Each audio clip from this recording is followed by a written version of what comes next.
Hello, my name is Henry, and today I'm going to be giving the best piece of English language advice I have.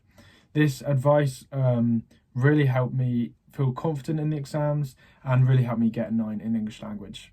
So for anyone that's new here, I got 10 9s at GCSEs, and I'm just trying to release as many videos as I can to help. I'm going to be doing loads of GCSE videos over the next few months, and then next year I'm going to be doing more GCSE and A-level videos as well. For anyone who's in year 11 now, I'll be doing lots of kind of first year of A-level and general A-level revision advice.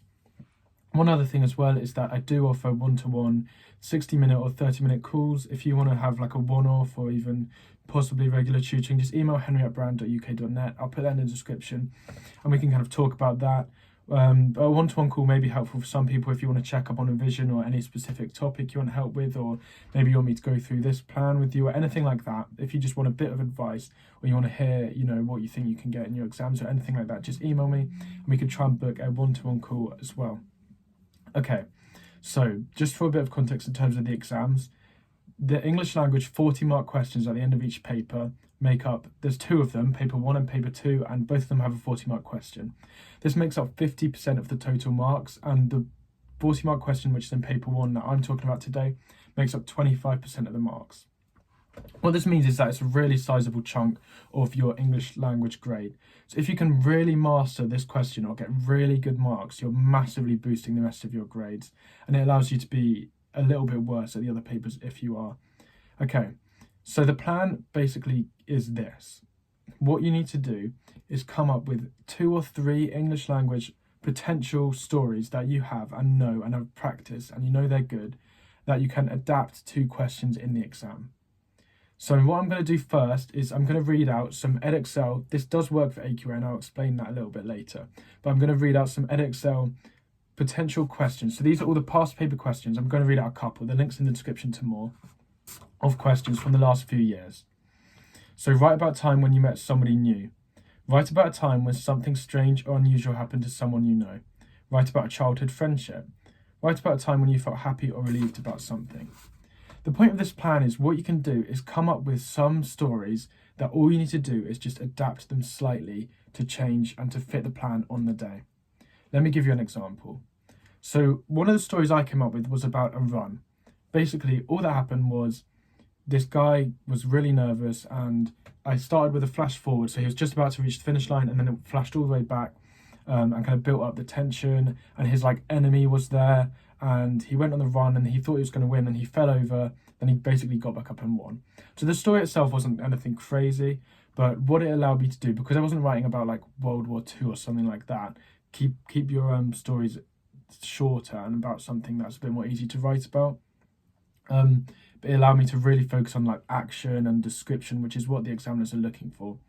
But what I'm going to do now is I'm going to pick out some questions here and I'm going to explain how I could adapt my story to meet this criteria. So first one was write about a time when you met somebody new. What I could do is maybe make it so what I did at the start of the race was met somebody new who said good luck, or met somebody new who was rude to me, and so that was a rivalry. Instead of it being my old enemy, it could be someone new. Write about a time when something strange or unusual happened. So this might be a little bit more difficult, but you could still adapt it. You can make it so, I don't know, you tripped over a shoe, that was unusual, something like that, or just something unusual in the race, or you won, which was unusual. Write about childhood friendship. That could be quite simple. Maybe you're running against your old childhood friend. In fact, that story fits to almost every single possible story you could get. And the other one I had was basically about this child who kicked a ball into their house next door and they went and got it. And the house was meant to be really scary, but it turned out that the old man was lonely. So between these two stories, I could pretty much cover anything that came up. I had one other one as well, which was just about ice trucks, I think, but that one wasn't as good. So what this allows you to do is practice your stories a lot. What I did was I wrote about 3 or 4 iterations of that running story. And each time I handed it into my teacher, I got the marks back, I got the feedback, and I applied it. So my teacher was giving me advice, saying things like, oh, maybe add a paragraph here, or use paragraphs for effect, or I like this, stuff like that. And I basically developed the story so much that I knew I had a 40-mark out of 40-mark version of this story, and all I needed to do was write that in the exam, and I knew it would be very, very high marks because my teacher had marked it that highly consistently. So when I went into the exam, I got the question, one of the two questions. You get a choice of two. I got a question that said, write about time when the weather was memorable. I didn't need to think about the plan too much. I obviously planned a little bit just to help me, but I knew how to write the story. I'd done it a lot of times. I'd read it the night before. And all I needed to do now was I just added rain into my story. So instead of tripping over, I slipped in a puddle. And that would be my advice with that. For AQA, it's a little more difficult because you get a photograph and then also like a story thing. So this may require a bit more imagination, or you may need to make a few more stories, but you could still fit it and adapt it, because the photos, it doesn't need to just be about that. It could be like a sunset and write about this, a sunset or something like that. And you could just make it make sure you've got a paragraph on that. So you don't need to fully write your story completely about that, but make sure you involve it in the AQA ones too. Just, you might have to think a bit more on your feet in the exam. So that is my advice in short, is write a story. I think of about 3 plans. You could use sport. I'd recommend something like sport, like running, or maybe even going on a walk, anything like that, because you can get a lot of description in, which is really important.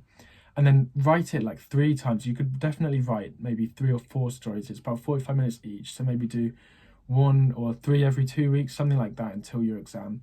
Hand it into a teacher, get it back, and then read loads of questions. I'm going to link the Edexcel questions that I've collected in the description. So have a look at them and think, how can I apply my story to these questions?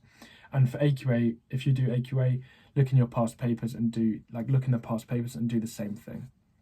So I hope that's helpful, and that's provided a bit more detail and structure in how to do that and how to plan it. Lots of people did not do that. It's quite a common piece of advice, is to plan your story, but loads of people just didn't really do that. So really, I'd think about this. Think about a story you could write in the exam. Even if you're just thinking the night before, it's really useful to think, because otherwise you don't go into the exam and just have a blank page, and it's not going to be as good if you're just writing something out of your head for the first time. So this allows you to develop your ideas and be a bit more creative too. I hope that was helpful. Yeah, please just leave any comments if you want a bit more specific advice. I like my channel to be quite interactive, so I can give you some general advice, and then if you want anything more specific for you, just let me know. And you can always email me too for any longer questions, or if you want to book one-to-one tutoring, or buy my GCSE spreadsheet. Thank you for watching.